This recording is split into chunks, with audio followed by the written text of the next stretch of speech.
Assalamualaikum warahmatullahi wabarakatuh.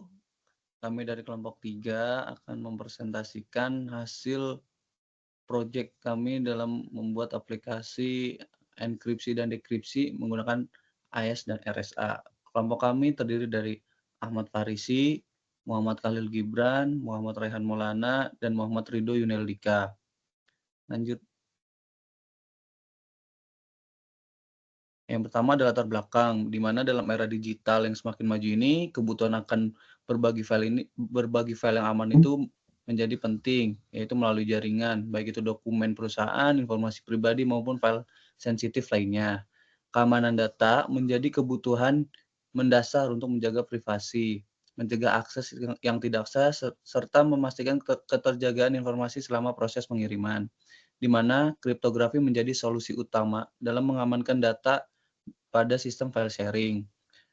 Nah, contoh enkripsi yang digunakan yaitu ada seperti RSA dan AES yang memiliki peran penting dalam menjamin keamanan sebuah data. Next.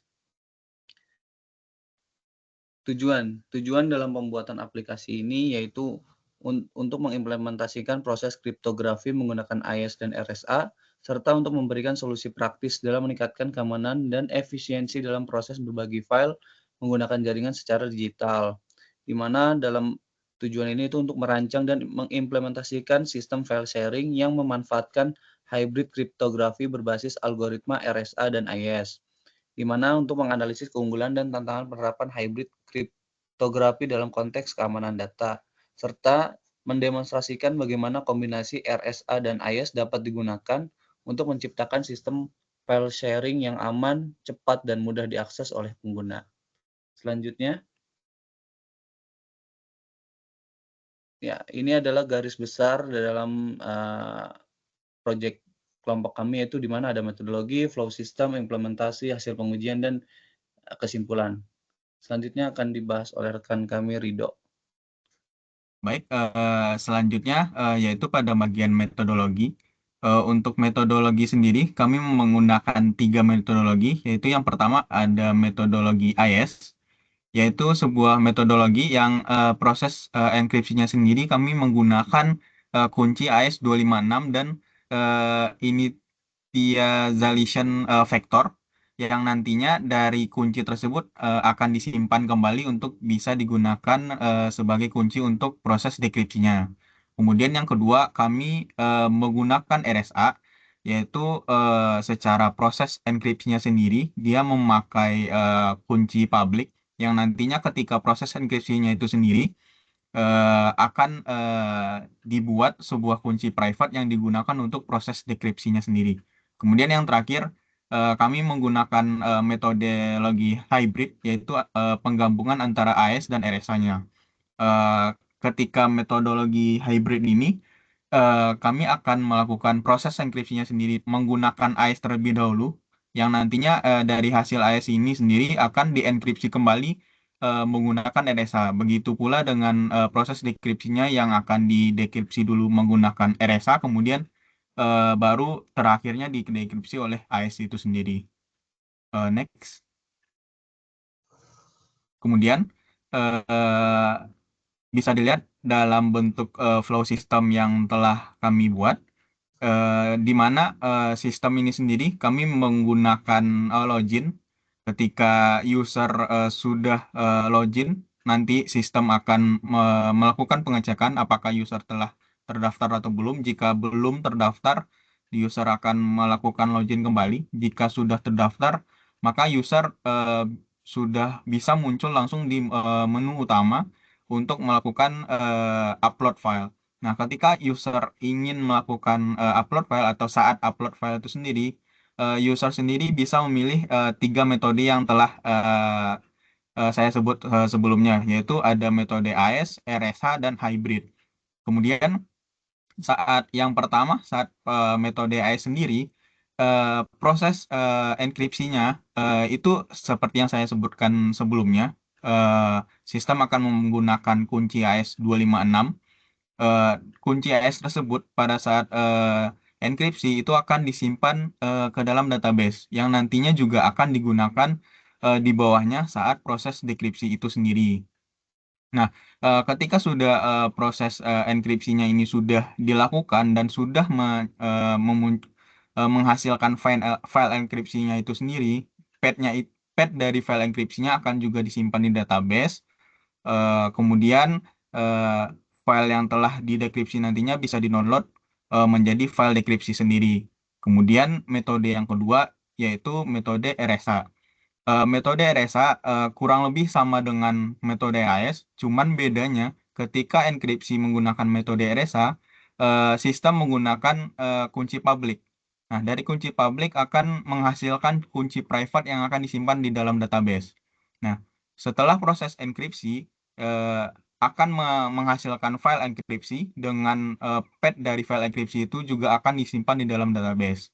Nah, ketika user ingin mendownload file dekripsinya itu yang dalam artian file yang sudah didekripsi dari file enkripsi sebelumnya, sistem akan mengambil kembali kunci private yang sudah disimpan di dalam database sebagai kunci untuk mendekripsi file tersebut.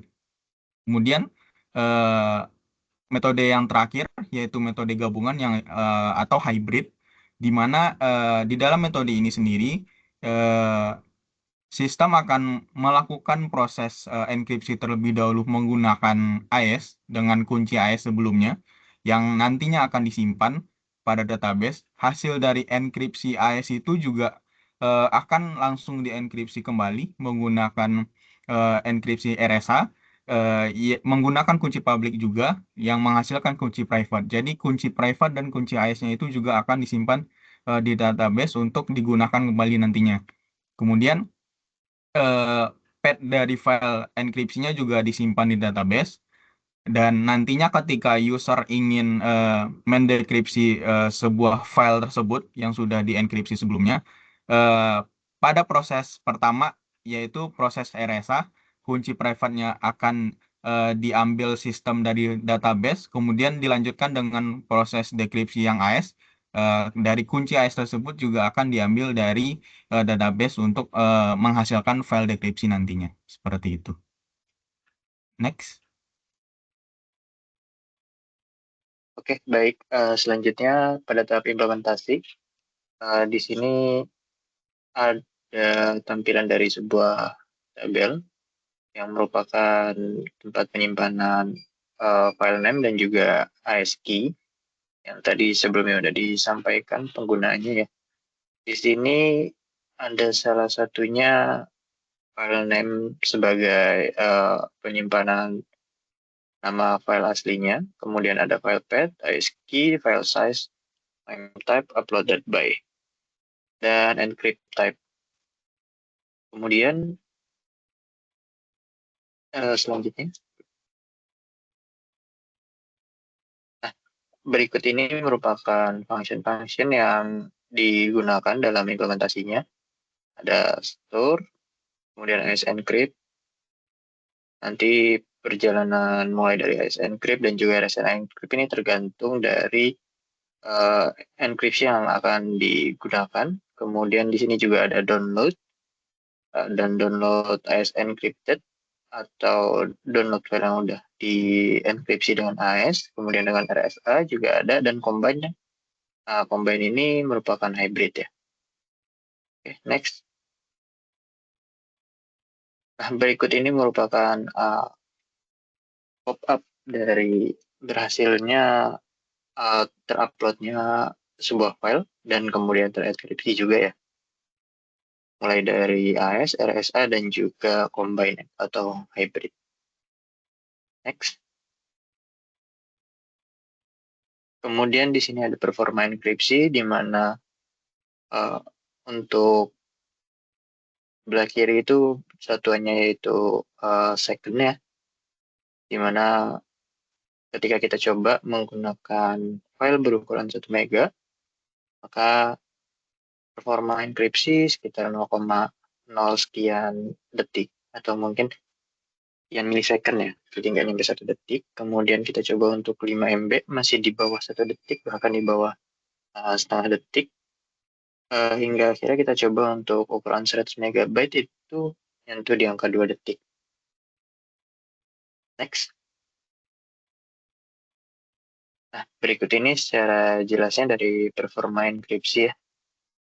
Dilihat untuk file yang size-nya besar itu bisa di atas 1 detik ya. Kemudian ada juga yang di bawah 0,5 detik. Oke, selanjutnya untuk demo aplikasi akan dibawakan langsung oleh saudara Gibran. Baik, saya izin keluar dari mode presentasi. Di sini kami akan mendemokan aplikasi yang sudah kami buat. Untuk penampilan awalnya, kita bisa login ke dalam sistem atau juga bisa mendaftar akun yang akan digunakan dalam aplikasi ini. Sebagai contoh, saya sudah punya akunnya, jadi kita bisa melewati proses pendaftaran. Kita bisa langsung saja, nanti akan diarahkan ke bagian dashboard. Ini memang menu yang masih cukup sederhana, karena requirement aplikasinya juga belum terlalu kompleks. Di sini yang pertama ada jumlah file sudah terupload ke dalam sistem berdasarkan user yang masuk ke dalam sistem sekarang. Lalu di bawahnya ada tabel yang menampilkan jumlah data yang sudah diupload ke dalam sistemnya. Di sini hanya ada satu file, lalu di sini juga dinyatakan bahwa satu file sudah berhasil terupload ke dalam database. Lalu kita akan coba praktik bagaimana cara proses enkripsi dan juga dekripsi yang ada dalam sistem tersebut. Kita pertama coba upload, kita bisa pilih filenya. Di sini saya coba contohkan file di bawah 1 MB. Kita bisa pilih nanti enkripsinya AES, RSA, ataupun hybrid. Saya contohkan AES. Dia berhasil. Selanjutnya saya coba pilih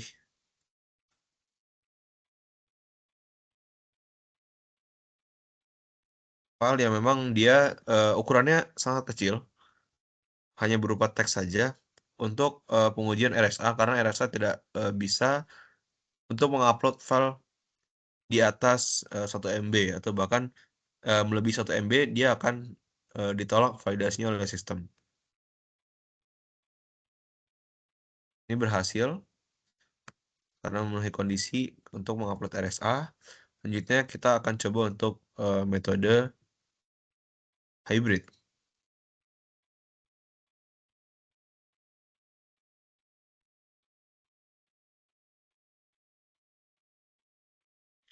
Berhasil juga yang hybrid. Sekarang kita akan coba untuk melakukan dekripsi.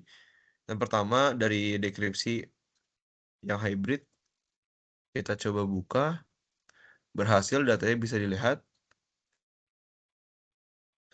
Lalu proses AES,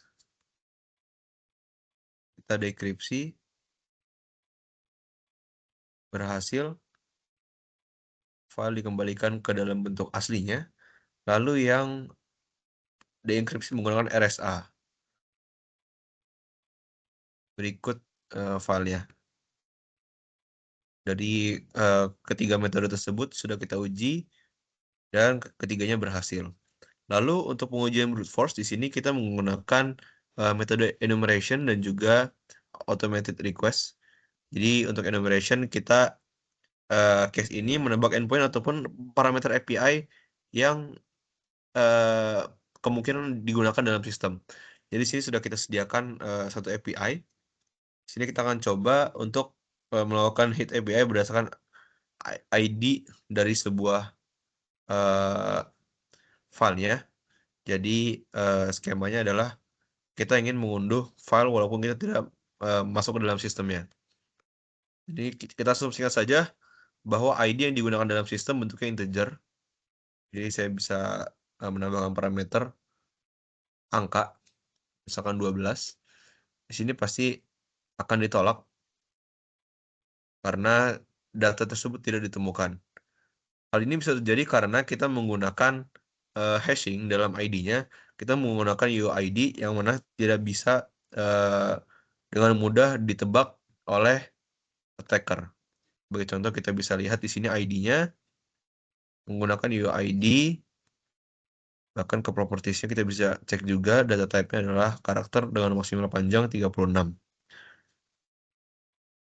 Selanjutnya, untuk pengujian menggunakan automated request di sini kita coba batasi API-nya. Kalau kita lihat bersama di sini, saya sudah menyiapkan untuk API. Kita bisa batasi berapa maksimal request yang dihadapi sistem selama 1 menit. Di sini kita bisa setting 1000 ataupun 10.000 berdasarkan kemampuan servernya.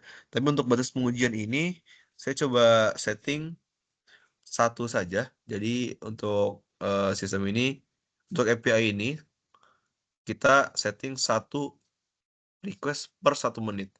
Lalu saya juga sudah sediakan 1 buah kode Python untuk menguji dengan cara kita nge-hit API tersebut berdasarkan perulangan yang kita masukkan. Saya bersihkan dulu konsolnya. Sini kodenya, kode Python. Lalu kita masukkan URL dari API-nya, endpoint-nya, lalu kita inputkan parameter untuk melakukan perulangan. Di sini saya isikan perulangan 2. Jadi kalau misalkan kita memiliki limit 1, otomatis API yang di-hit kedua dia akan ketolak karena melebihi limit dari throttle yang sudah di-set di API tersebut. Kita coba jalankan kodenya, Python.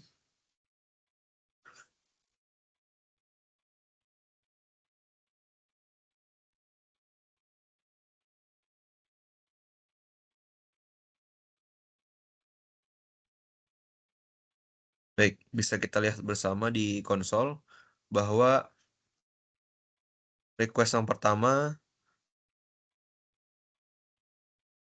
berhasil, lalu request yang kedua not found.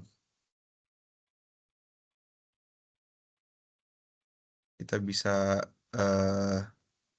cek lagi, mohon ditunggu sebentar. Kita bisa ganti dulu ID-nya dengan salah satu ID yang eksis di sini.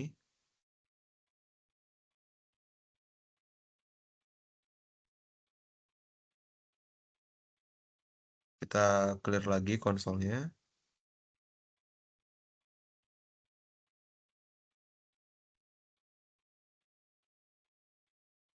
Lalu kita jalankan ulang programnya.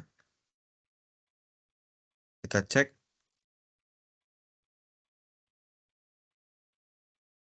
Untuk respons yang pertama berhasil, lalu respons yang kedua too many request. Berarti untuk throttle sudah berjalan dengan baik. Sistem dalam membatasi berapa request yang masuk ke dalam API tersebut. Mungkin sekian untuk demonya. Bisa dilanjutkan ke pemaparan. Saya kembalikan ke moderator. Baik, jadi kesimpulan dari proyek yang sudah kita buat, di mana aplikasi yang kita kembangkan ini bisa mengimplementasikan dari 3 metode utama. Yang pertama itu ada RSA. Nah, RSA sendiri ini cocok untuk file-file dalam berukuran kecil sampai dan menengah dengan tingkat keamanan tinggi, tetapi memiliki keterbatasan pada ukuran data itu sendiri. Yang kedua ada IIS, di mana IIS ini unggul dalam kecepatan dan efisiensi untuk file-file berukuran besar tanpa kehilangan dari integritas datanya. Kemudian ada metodologi yang ketiga itu hybrid, di mana penggabungan antara IIS dan RSA. Dengan menggabungkan kecepatan IIS untuk data yang besar dan keamanan dari RSA untuk melindungi kunci IIS, sehingga dapat memberikan solusi yang lebih aman dan efisien. Nah, dari proyek ini juga menggunakan library PHP Cyclip 3 untuk RSA-nya dan OpenSSL untuk IIS, untuk memastikan proses berjalan dengan lancar, serta dengan metadata untuk membantu pengelolaan file. Aplikasi ini juga menyediakan solusi enkripsi yang fleksibel, aman, dan efisien sesuai dengan kebutuhan pengguna. Mungkin itu saja dari kelompok kami. Kurang dan lebihnya kami mohon maaf. Wassalamualaikum warahmatullahi wabarakatuh. Waalaikumsalam warahmatullahi wabarakatuh.